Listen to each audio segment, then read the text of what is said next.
ఇందాక స్వామి గారు చెప్పారు ఇక్కడ ఎమ్మెల్యే సత్యనారాయణ స్వామి అని. సురేష్ ఏం చెప్తాడా? సత్య కింగ్ మేకర్, స్వామి కింగ్.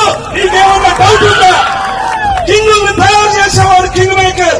సత్య 100% కింగ్ మేకరే, స్వామి గారు కింగ్. నీకేమైనా అనుమానం ఉంటేనా మాట్లాడుకుందాం.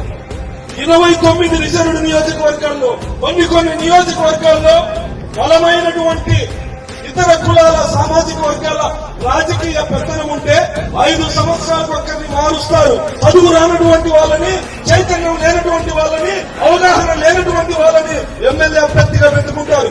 చదువుకున్న వ్యక్తిని, చైతన్యవంతుని ప్రశ్నించేటువంటి వ్యక్తిని, ఒక డాక్టర్ని దళితుని 20 సంవత్సరాలుగా ఈ నియోజకవర్గంలో గెలిపిస్తామంటే దళితుల పట్ల రామచంద్ర కుటుంబానికి ఉన్నటువంటి చిత్తశుద్ధి అంటూ నీకు అర్థం కాలేదా? సురేష్, నువ్వెందుకు 3వ నియోజకవర్గానికి ఇక్కడికి వచ్చావు అంటే నీ పార్టీలో ఉన్నటువంటి అగ్రకులాలు